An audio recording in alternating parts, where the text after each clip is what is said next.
So kom ons aan die einde van Januarie en ek dink op baie fronte beleef mense dat hierdie jare uitdagende jaar gaan wees. Ons sien hoe dit gaan lyk, ons verstaan wat dit beteken.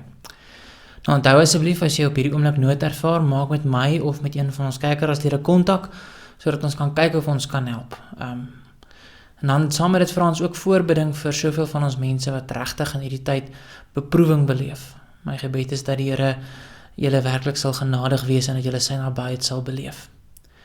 Voordat ons met vandag se erediens begin, kom ons bid eers saam. Onse Vader wat in die hemele is, laat U naam geheilig word. Laat U koninkryk kom. Laat U wil geskied soos in die hemel, net so ook op die aarde.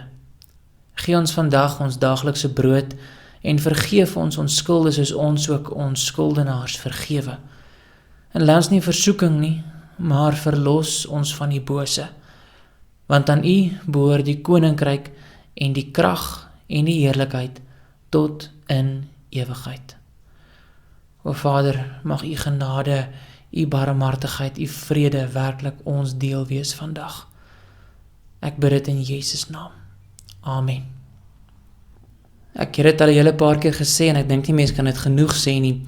Iemand het een keer verduidelik dat in die teenwoordigheid van ware aanbidding kommer en vrees verdwyn, juis omdat jy daar sien en beleef dat jou hemelse Vader baie groter as enige probleem is wat jy het. So kom ons gebruik hierdie geleentheid en ons loof en prys die Here se naam.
Kom ons vat ons loflied nog so eentjie verder. Wanneer ons geloof saam bely, dan sê ons dat die Here vir ons goed is. Ons bely dat hy ons Here is en dat hy 'n plan met ons lewens het. So kom ons gaan kyk dan na die geloofsbelydenis. Ek lees vir ons die woorde van dit wat die apostels vir ons geleer het. Ek glo in God die Vader, die Almagtige, die Skepper van hemel en aarde, en in Jesus Christus, sy eniggebore Seun, ons Here, wat ontvang is van die Heilige Gees, gebore uit die maagd Maria, wat gelei het onder Pontius Pilatus, gekruisig, gestorwe en begrawe is, en ter helle neergedaal het, wat op die 3de dag weer opgestaan het uit die dode, opgevaar het na die hemel, en sit aan die regterhand van God, die Almagtige Vader, vanwaar hy sal kom om te oordeel die lewende en die dode. Ek glo in die Heilige Gees, Ek glo in 'n heilige, algemene, Christelike kerk, die gemeenskap van die heiliges, die vergifnis van sondes, die wederopstanding van die vlees en 'n ewige lewe. Amen. Nou as ons so na die apostoliese geloofsbelijdenis gaan kyk, dan sien ons mekaar hierdie woorde bely dat God werklik weet wat hy doen. Hy weet waantoe hy op pad is. Hy tas nie in die donker rond nie. Hy gee vir ons ongelooflike groot genade, en as dit jou belydenis is, dan moet ek en jy vra, pas ons lewens regtig by iemand aan wie God soveel genade gegee het? Nou, in sy woord kom leer hy ons presies wat hy van ons vra. In Micha 6 vers 6 tot 8 sê hy, waarmee sal ek die Here tegemoet gaan, en waarmee sal ek my buig voor die hoë God? Sal ek hom tegemoet gaan met brandoffers, met jaaroud kalwers? Sal die Here 'n welbehae hê aan duisende ramme en 10.000 strome van olie? Sal ek my eersgeborene gee vir my oortreding, die vrug van my liggaam vir die sonde van my siel? Hy het jou bekend gemaak, o mens, wat goed is, en wat vra die Here van jou anders as om reg te doen en liefde te betrag en ootmoedig te wandel met jou God? So, dit is die 3 dinge wat die Here van ons vra. Doen reg, betrag liefde en wandel ootmoedig met jou God. Nou, wanneer ons skuld het, roep die Here ons dat ons die saak met hom moet kom regmaak. Hy sê daar in Jesaja 1 vers 18, kom nou en laat ons die saak uitmaak, sê die Here. Al was julle sonde soos skarlaken, dit sal wit word soos sneeu. Al was dit rooi soos purper, dit sal word soos wol. Moenie hierdie geleentheid laat verbygaan nie. Ja, ek en jy het skuld. So kom ons gryp dit aan en ons gaan maak hierdie saak met God reg.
Hele tydjie gelede het ons na die boek Job gekyk en ek wil vanoggend dat ons teruggaan. Ek dink ons het baie om by Job te leer vir hierdie onseker tyd waarin ons vandag is. So kom ons lees saam. Ons gaan saam lees uit Job 42 vers 1 tot 6. Job 42 vers 1. Toe het Job die Here geantwoord en gesê: Ek weet dat U alles kan doen en geen plan vir U onuitvoerbaar is nie. Wie verberg die raadsbesluit daar sonder kennis? So het ek dan gespreek sonder om te verstaan, dinge te wonderbaar vir my, wat ek nie begryp nie. Hoor tog, en ek sal spreek, en ek sal u ondervra, en onderrig u my. Volgens hoor sê het ek van u gehoor, maar nou het my oog u gesien. En daarom roep ek, en het ek berou in stof en as. Dit is die woord van die Here. Kom ons bid saam. O Here, onse God, dikwels ken ons u maar net deur hoor sê, maar Here, met al hierdie onsekerheid kan ons nie meer bekostig om op 'n afstand te staan nie. Daar is so baie vrae in ons harte, spesifiek oor die toekoms, maar Here, ons vra dat u ons vandag genadig sal wees, en dat dit wat ons hier by Job sal leer, ons rustigheid sal gee. O Vader, ek bid dit in Jesus naam alleen. Amen. Geliefdes in ons Here Jesus Christus, vandag is die vraag waarop ons gaan stil staan, hoekom gebeur slegte goed met goeie mense? En dis nie 'n vraag wat net in die boek Job vir ons geantwoord word nie, ons het rukkie terug na Habakuk ook gekyk, maar Job bring vir ons 'n unieke perspektief, 'n baie diep antwoord. En hierdie vraag, moet ons mekaar sê, is so oud soos die berge self, hoekom gebeur slegte goed met goeie mense?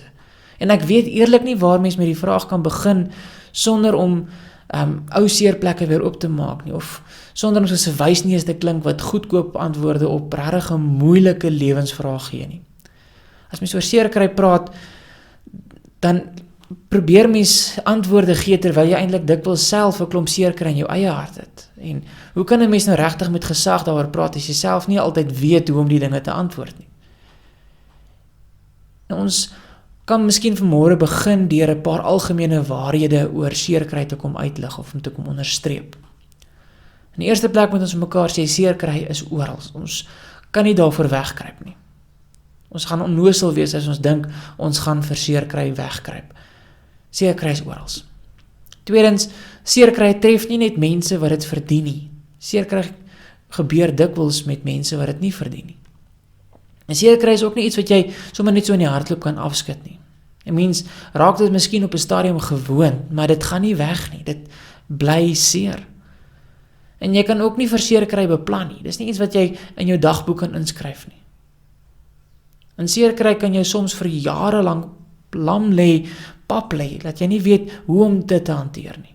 En as jy mooi gaan dink, sal jy die waarheid van hierdie stellings in die mense rondom jou se lewens raak sien, miskien selfs in jou eie.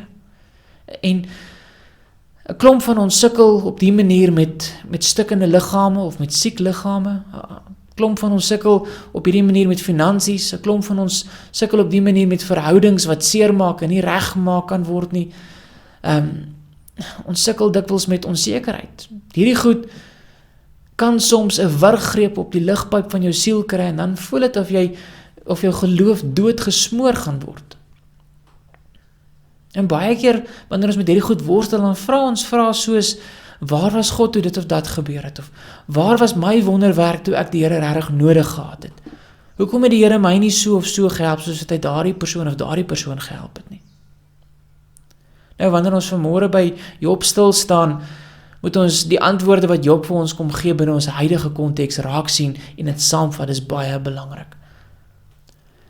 Nou, meeste van ons ken Job se storie redelik. Hy het min of meer in dieselfde tyd as Abraham gelewe. Hy was nie 'n Israeliet nie. Hy was 'n baie ryk man wat in baie opsigte regtig geseënd was. Hy het familie gehad, rykdom, eer, vriende, geloof, nog 'n klomp ander goed. En dan lees ons dat binne 'n kort tydjie is al hier goed van hom al weggevat, en ek bedoel regtig alles. En in plaas daarvan dat hy en sy vrou mekaar in hierdie tyd ondersteun het, draai sy vrou toe teen hom, soos wat dit dikwels gebeur wanneer iemand seer gekry het, regtig seer gekry het. Sy vriende sien ons draai ook teen hom, en later verloor hy self sy gesondheid. Nou geliefdes, ons het vandag die luksheid om van ver af te kan terugkyk en met 'n wye hoek lens na Job se verhaal te kyk. Nou, wanneer ons dit doen, dan is daar 'n baie belangrike stukkie inligting wat ons nie mag miskyk nie. Ons moet raak sien dat alles wat Job deurgegaan het, in die hemel begin het, toe die groot aanklaer, die ou Satan, vir Job by God gaan aankla het. Die Satan het gereken dat Job se geloof net so diep soos sy beursie is. As sy beursie leeg is, dan gaan sy geloof ook opraak. En daarom sê God toe aan Satan, maar gaan toets maar of dit so is, maar jy mag nie aan Job self raak nie. En dan lees ons later dat God ook toestemming gee en dan tas die duiwel selfs Job se gesondheid aan. As ons die boek Job lees, dan lyk dit veral daar in die begin asof ons dalk 'n antwoord gaan kry hoekom daar slegte goed met goeie mense gebeur. Wanneer Job en sy vriende probeer om hierdie krisis wat hom oorgekom het deur te worstel, deur te werk en antwoorde te kry, dan besluit sy vriende dat Job een of ander vreeslike geheime sonde gepleeg het. En dit is hoekom God nou besig is om hom te straf. En al wat Job maar heeltyd net kan sê is, ek het niks gedoen nie, ek het niks verkeerd gedoen nie, ek is nie skuldig nie. Nou ons kan vandag miskien saam met Job se vriende staan en sê, ja Job, niemand erken sommer net skuld nie, ek ken daai storie al, ons het hom al van tevore gehoor. Maar onthou dat daar in die begin van Job se verhaal gesê word, dat God gesê het, dat Job niks verkeerd gedoen het nie. So God self kom bevestig Job se onskuld. En nou moet ons nou vra, maar hoe dan nou? As God gesê het, dat Job onskuldig is, dan moet ons dit so aanvaar. En vir 22 hoofstukke kom sy vriende elke keer met groter oortuiging, en hulle bly beskuldig, en uiteindelik kan Job net uitroep, dat die Here die regter moet wees, wat sy saak moet hanteer, want sy vriende gaan nie vir hom luister nie, hulle glo hom nie. En dan kom sê die Here, maar Job het niks verkeerd gedoen nie, Job is regverdig. En dan wanneer Job klaar met sy vriende geworstel het, dan begin hy met die Here worstel. En hy sê in wese vir die Here, want as ek dan nou regtig regverdig is, Here, hoekom straf U my so, hoekom tref U my so? In Job 32 tot 37 kom 'n vierde van Job se vriende, en dan kom verduidelik hy dat God regverdig is, maar dat lyding nie altyd die straf op sonde is nie. En hy kom waarsku Job, dat Job nie mag maak asof God onregverdig is nie, dat Job God nie daarvan mag aankla nie. En wanneer ons teen die einde van hoofstuk 37 kom, dan raak mense se antwoorde op. Want hulle het nou al die antwoorde deurgewerk, hoekom hulle dink Job so vreeslik moet ly. En nie een van die antwoorde hou water nie. Mense se antwoorde raak op, ons moet dit raak sien. Mense weet naderhand nie meer watter kant toe nie. En dan kom praat die Here met Job. En die antwoorde wat Job kry is eintlik totaal onverwags. Ons kry glad nie 'n antwoord op die vraag oor hoekom slegte goed met goeie mense gebeur nie. Daardie vraag word nêrens in die boek Job beantwoord nie. Dis nie iets waaraan daar verder aandag gegee word nie. Maar in die laaste deel van die boek is God en Job dan in 'n gesprek gewikkel. En in die gesprek worstel Job regtig met God. En wat se antwoorde kry Job dan by God? God vra Job, waar was jy toe ek die aarde gemaak het? Kan jy doen wat ek doen? Kan jy die sterre op hulle plek hou? Kan jy die sonsopkoms beheer? En God kom sê in wese vir Job, Job, jy kyk deur jou swak mense oë na die heelal, en daar is so baie wat jy nie kan sien nie, so baie wat jy nie eers kan raak sien nie. As jy die groter prentjie sien, dan sal jy verstaan, maar Job, jy kan die groot prentjie nie sien nie. En Job gaan selfs so ver as om te vra hoekom daar enigstens iets so seer kry in hierdie wêreld is. En God se antwoord is, die wêreld is 'n komplekse plek. Dit is 'n wonderlike plek, mooi, maar hy's gevaarlik. En die wêreld is nie gemaak om seer kry te stop nie. Maar dan eis die Job van die Here, Here verduidelik asseblief, ek wil verstaan. Maar God gee nie vir Job 'n verduideliking nie. God vra vir Job om hom te vertrou. En dis God se antwoord.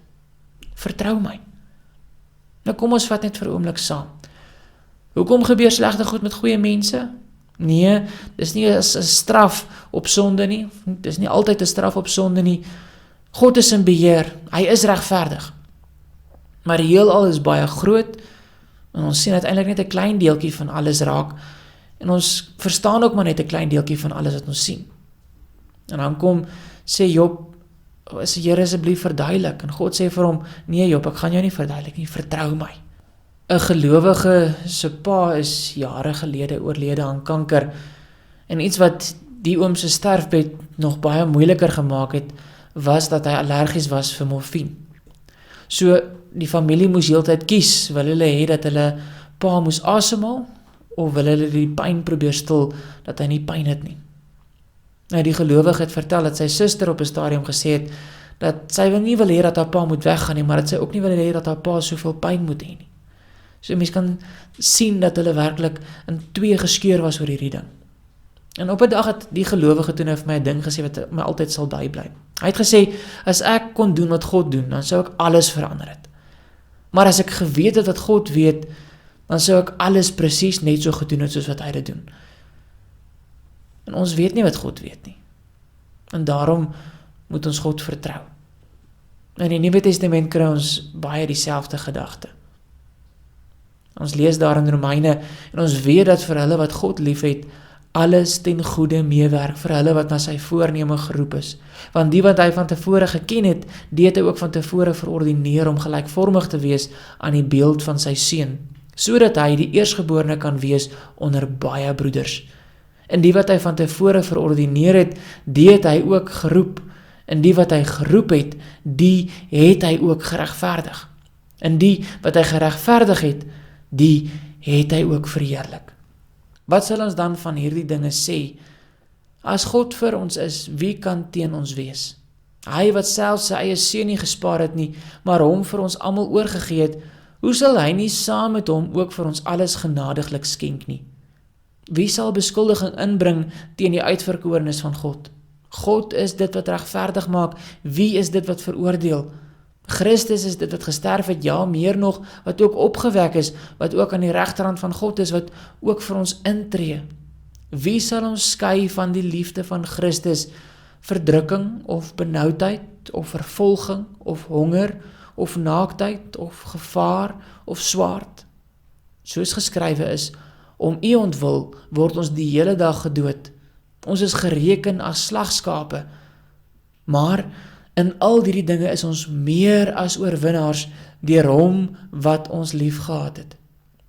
Want ek is verseker dat geen dood of lewe of engele of owerhede of magte of teenswoordige of toekomende dinge of hoogte of diepte of enige ander skepsel ons sal kan skei van die liefde van God wat daar in Christus Jesus ons Here is nie. Dis Romeine 8 vers 28 tot 39. Hoor hoe praat die Nuwe Testament. En die beste raad wat ek vanmôre vir jou kan gee as ek na die boek Job gaan kyk, is gaan vra die moeilike vrae vir God. Gaan worstel met God. Praat maar met mense daaroor, maar moenie by mense antwoorde soek nie, want die kans dat jou vriende soos Elifas en sy vriende gaan wees en vir jou skeefgetrekte antwoorde gaan gee is baie goed. So gaan met hierdie moeilike vrae na God toe. Gaan vra daardie moeilike vrae vir hom, gaan worstel met hom daaroor. En moenie ophou totdat jy vrede gevind het nie. Want glo my, dit is die enigste plek waar jy vrede kan kry. En daar by God gaan jy nie noodwendig die antwoorde kry waarop jy vra nie. Maar jy sal die vrede kry wat alle verstand te bowe gaan. En my gebed is dat jy dit in hierdie tyd ook so sal beleef. So kom ons raak stil voor die Here. O Here, ons was nie daar toe u die wêreld gemaak het nie. Niemand het u raad gegee of u geleer om die wêreld te maak of om daardie dinge te doen nie. U alleen kan hierdie dinge doen en niemand kan op dit verbeter nie. O Here, as ons al hierdie dinge kon doen, dan sou ons alles anders wou doen. Maar vandag hoor ons dat hoewel die wêreld 'n wonderlike plek is, die wêreld nie gemaak is om seerkry te stop nie. Die wêreld is kompleks en al wat ons regtig kan doen is om u te vertrou. Here, u weet wat u doen en daarom vra ons, help ons asseblief om u volkome te vertrou. Help ons asseblief dat ons die pad saam met u sal stap en dat ons sal doen wat u van ons vra. Ons bid dit in Jesus naam. Amen. Kom ons antwoord op hierdie boodskap van Job en ons raak klein voor die Here.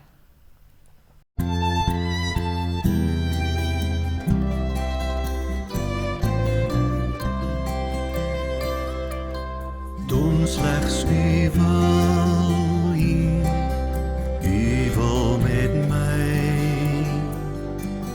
die potte bake, met my die klei, vorm my en maak my net soos u wil, op u slegs wag ek, nederig en stil.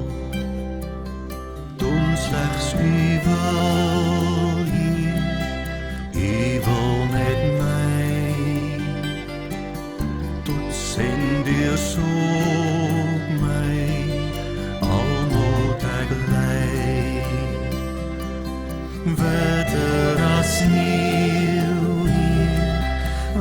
my vandag, laag aan u voete, wil ek steeds waak. Doen slechts u wil hier, u wil met my, tot heel my liewe, u is gewy. Maak van my hart, o Heiland, u troon, tot elkeen Christus in my sien word, tot elkeen Christus in my sien word. Die Here sal jou seën en jou behoed. Die Here sal sy aangesig oor jou laat skyn en jou genadig wees. Die Here sal sy aangesig oor jou verhef en aan jou sy vrede gee. Amen. Geseënde Sondag vir u verder.